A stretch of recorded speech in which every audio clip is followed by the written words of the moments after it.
Compete in everything you do.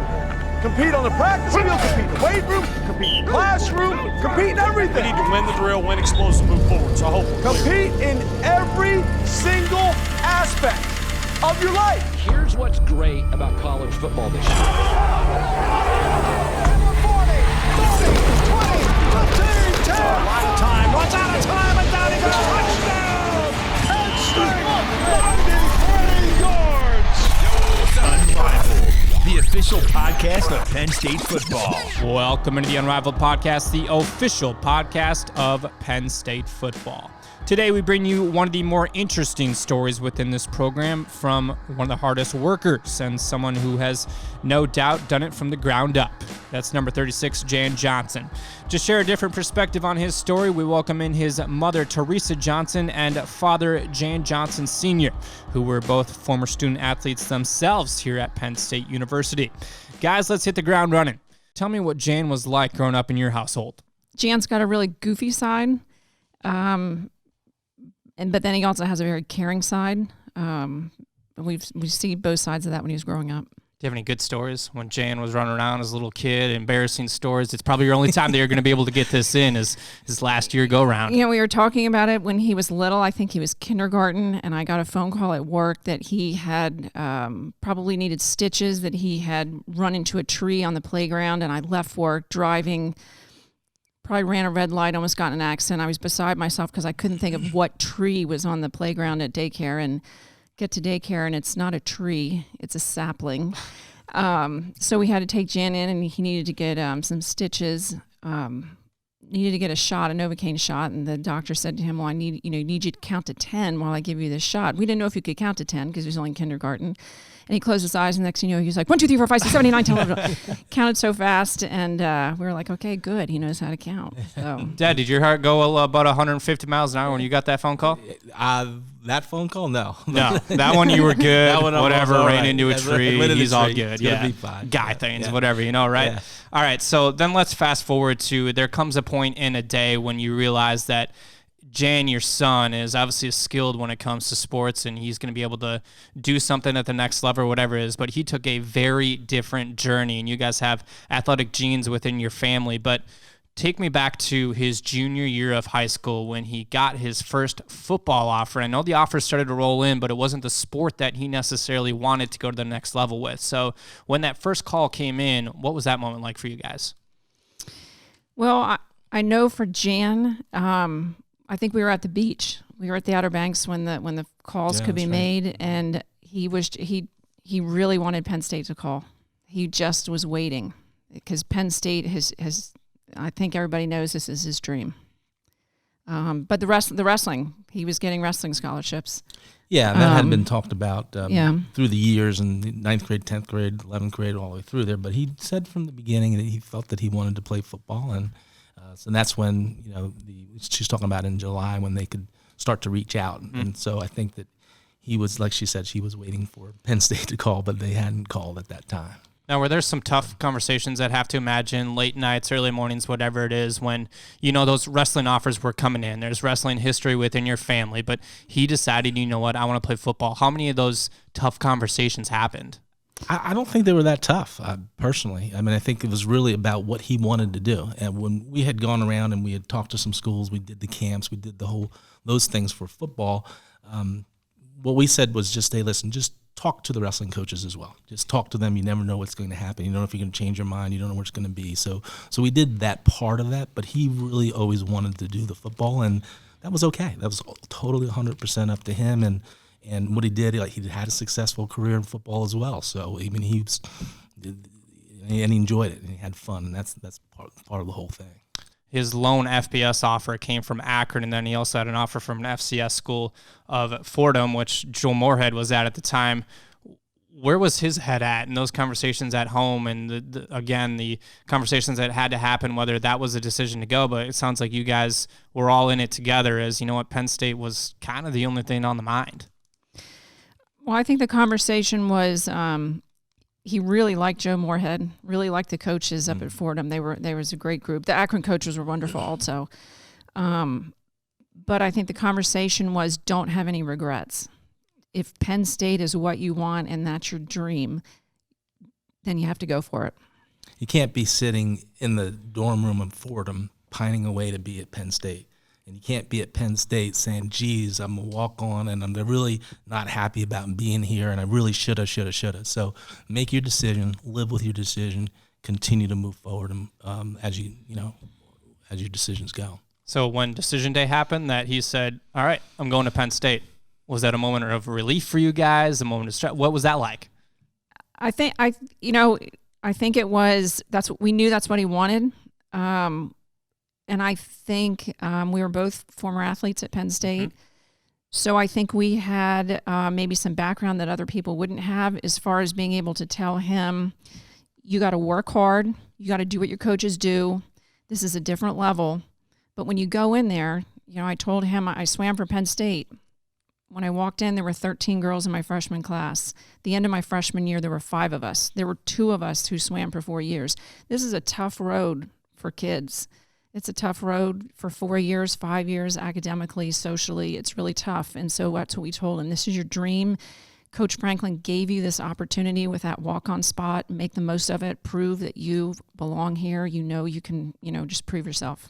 When he first arrived on campus and was starting to do workouts and stuff like that, and obviously trying to make a name for himself, what were those conversations like when he would call back home, when he would call you guys individually?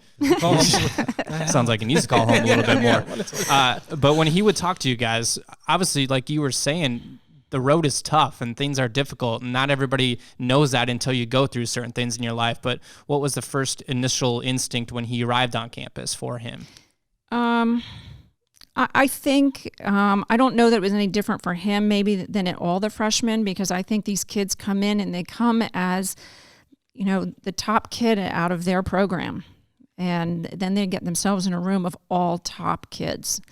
So I think initially, his first year, it's when you talk to him, they're okay to redshirt. Once they get here and they realize they're like, okay, this is a different game. It's a faster game. They're bigger and I got to learn. There's a lot more to learn. So I think Jan is a kid who will sit back and watch. Sometimes he's not really vocal, but he's more of a watcher and a learner. So I think that that's what he was doing his freshman year. Comes onto campus. Then I read somewhere that fall semester of his first year, he gets a text from Coach Franklin saying, come to my office.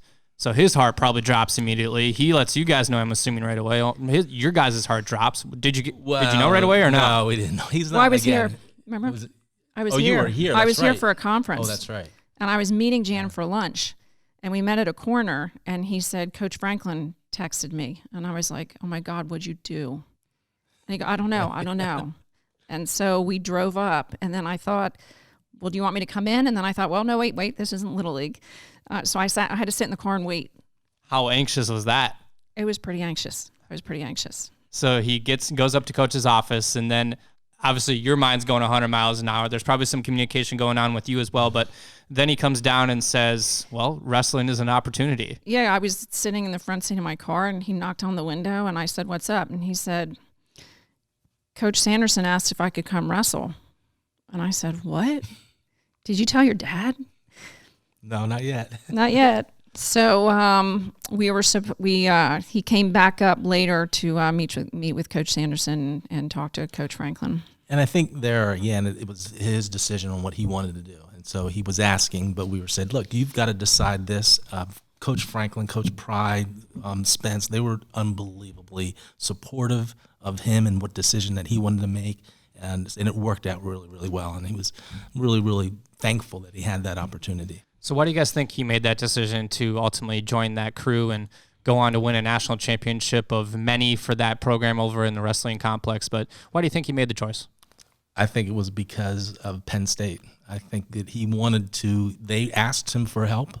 He obviously understands who Cale Sanderson is and what kind of man he is. And Franklin was so supportive of him that it was like, you know what, this is going to work out for me, and it's not going to hinder my progress at all. I might even enhance it. And he wanted to help the wrestling team. Let's jump over to Friday, November 13th of 2015. Inside Rec Hall, there you guys are. Sanderson squads up 47-0 on Lock Haven. Jan comes out for the final bout of the evening at the 285 weight, and he's going against a kid that's almost 50 pounds heavier than him. So when you guys are sitting in the stands, he ends up winning it, which is awesome, and I'm sure it still sends chills down your body, but what the heck was that moment like? Well, for me, it was just overwhelming just to see him go out there and wrestle and do something that that we had done, my brother and I had done as well. And for him to be in that position to go out there was just, it brought tears to your eyes, for sure. Same for you? Maybe for a different reason. For a different reason, I was glad he was all in one piece. That's a good thing. Yeah. Obviously, then he goes on and goes back to the football field, and I'm sure he thought mentally and physically that, you know what, he had to catch back up because he takes that time off to be with the wrestling program. Coach was very supportive, like you guys were saying, but then he has to come back and get back into quote-unquote football shape compared to wrestling. And so that was probably a difficult road within itself, but then he goes on to tear his ACL his sophomore season. When you guys received that phone call, how difficult and emotional was that? Do you remember?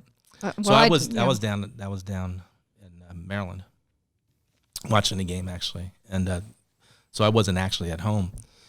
And as soon as he went down, which I thought he had gone down in that play, his leg just buckled. I knew. I said he tore his ACL. I cannot believe it. He actually then when I did talk to him, he said that it actually happened up 2 plays prior to that is when he really had injured it, and he's kind of like, oh, this doesn't feel really good. And then on that one play that was televised, that you could see it happening. But so I kind of just felt it. I felt that that's what had happened, and that's what he had torn, and that's what the injury was. And talking to him right away, immediately, he was so positive. It was incredible. And he's just really said about how this is where I am. This is what they're thinking it is. They're going to make sure that it's there tomorrow with an MRI and stuff. But I'm just going to have to work through it and get to where and get healed and be back as soon as I can, right away. So he gets back to where he can be as soon as he can. And obviously those are difficult days sitting in the Lash Football Complex when you're sitting in the weight room or out at practice, you're in the meeting rooms, but you're not necessarily on the field. You're not involved. You're not the front runner, if you will, of that program. So were you guys kind of that support system for him when times were difficult and he obviously wanted to be out there doing his thing, being with his teammates, but how much did you guys provide him with that support? I think, like Jan said, I called him. I wasn't at the game either. I was, in my friend's living room and beside myself with excitement, jumping up and down because unfortunately there was that targeting call, which today I still say is a bad targeting call. And I knew I thought he was next in line, and I thought, oh my God, here it is. He's going in. This is it. And then you talk to him in the locker room, and he just said, Mom, it's my ACL. I tore it. And I just said, you're going to be back. You're going to be stronger. You're going to have to fight through this. The trainers were awesome. So he comes back, he battles back, he gets back on the field, and last year he had a big season and made 13 starts for his dream school, which is awesome, and I'm sure you guys are proud as heck, and only look forward to seeing what he does in 2019 and 20, but does it ever kind of hit you guys when you sit back and you look at it and say, oh man, what a ride? It's still a dream. It's still just incredible. Every single day is such a darn blessing. It's incredible. It's just really neat to see someone, especially your son, be able to have that type of commitment and then get the rewards that you're looking for. So we're just thrilled for him. We're just so excited for him and that he's reaching some of the goals that he's accomplished and continuing to reset his goals. And I think it is really, really neat. So Jan seems to be someone that's never super satisfied and is always striving for that next thing, and I think that comes from both of you. But when he earned that scholarship, Coach Franklin gives him the scholarship, and then you guys received the phone call from him. Was it shock? Was it expected? Was it anything like that? What was kind of the emotion of that day? Well, first of all, we didn't get the phone call right away because Jan used Coach Franklin's number, and he called my work phone number rather than my personal number, so I didn't have Coach Franklin's personal cell in my work number, so I saw it and I ignored it. Same thing here. So Eddie tried to call me. I think we ignored him for 5 hours or something. Yeah. So he called that night, and I think it was still like, it still does seem like a dream. It seems like somebody's going to pinch us and we're going to wake up and go, okay, guys, time to go home. You know, it was just amazing. Is that I'm trying to understand it from a parent's perspective, because it's so different when your son or daughter can call and say, you know what, I'm on scholarship. And that's a relief for everybody, not to have necessarily that accumulation of student loans for that specific time period. But is it a relief? Is it a sense of accomplishment for Jan? Obviously it is, but for you guys as well, and a kind of a family unit? Yeah, I think it's, that when we told Jan to go for his dreams and, to go for it, you were turning down full scholarships to other places.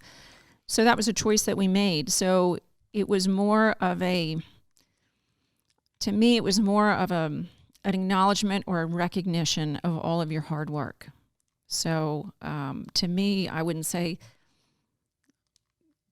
I didn't look at it that it was really financial, although it was. I don't want to say that, but it was more of a affirmation. Yeah, affirming what he believed in and where he was. So it was really happy so much, and so happy for him. And I think, like Teresa said, he was fortunate. He understood that too. He was fortunate that we had the ability to help him go to college without that scholarship. Well, there's a lot of other kids that don't have that opportunity. So the choice for them is a little bit different. So they're going to Fordham or Akron, which is great schools and great educations and great football programs, but he was allowed that opportunity. And I think that he's been thankful for that, all along. So it was more about him saying this was the right choice for me. Because certainly, again, a lot of people, like we talked before, said, why in the heck isn't this kid wrestling? He's a 2-time state champion, and he's this and that, and why isn't he wrestling? I can't believe it.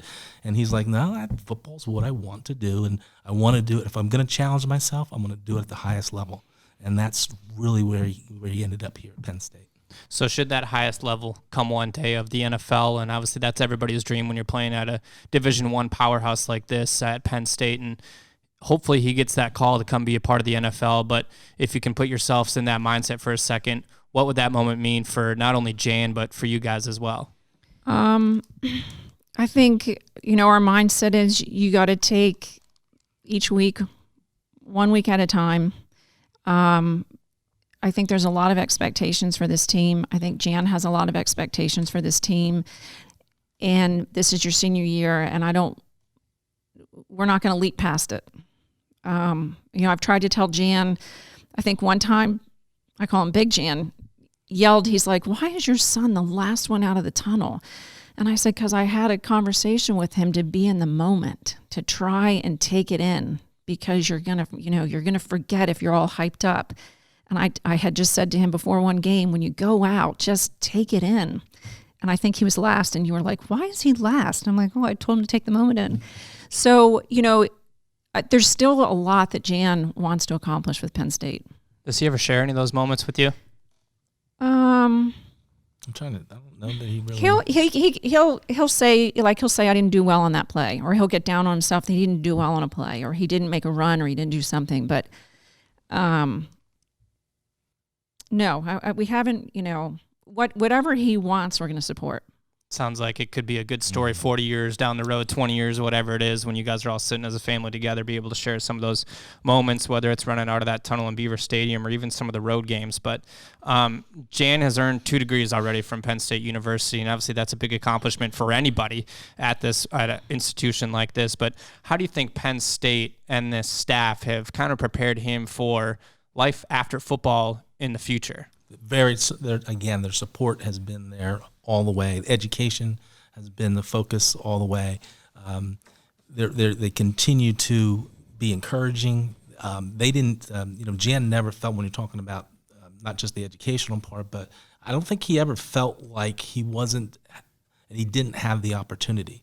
And so that the opportunity was there, and that he was going to be able to, based on his merits, be able to get to wherever he wanted to be. And so I think that's a good lesson for life, is that you are in control of your destiny. Ultimately, you're the one that's going to be able to make that happen. There's going to be challenges along the way, ACL tear, so on and so forth. But if you're willing to do it, you're going to get there. And then if you don't actually reach your goal 100%, you're going to get close and you're going to be a better person for it. And I think that's the message Penn State sends through all their athletics, and I think that's what Franklin's message is.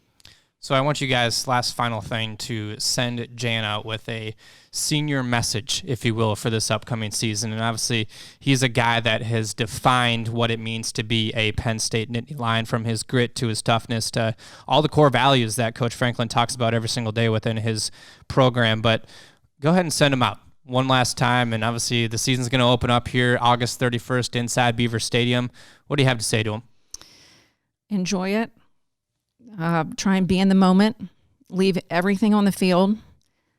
Just take it all in. This is just such an opportunity, and I want him to remember that he owes me for 2 late drop classes. You're not going to let that go. I'm not going to let that go. He dropped 2 classes late before he was on scholarship. He owes me back that money, and the only way he cannot have to pay me back, I told him, is with 2 interceptions. 2 interceptions this year. 2 interceptions. One of them has to Score a touchdown. Well, he's got to run in the right direction. That's high. That's a lot of pressure on him. No, it's not.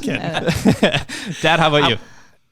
Like Teresa said, enjoy it. Enjoy every single day. Enjoy every single moment. Enjoy the battle that's out there, and continue to believe in yourself. And continue to believe that you can do whatever you set your mind to, and you're going to be happy. You're going to enjoy your life. For more information on number 36 and the rest of the Nittany Lions, be sure to check out gopsusports.com. While you're at it, be sure to hit that subscribe button and send us your comments, questions, and reviews. We'll see you next time on the Unrivaled Podcast. Unrivaled, the official podcast of Penn State football.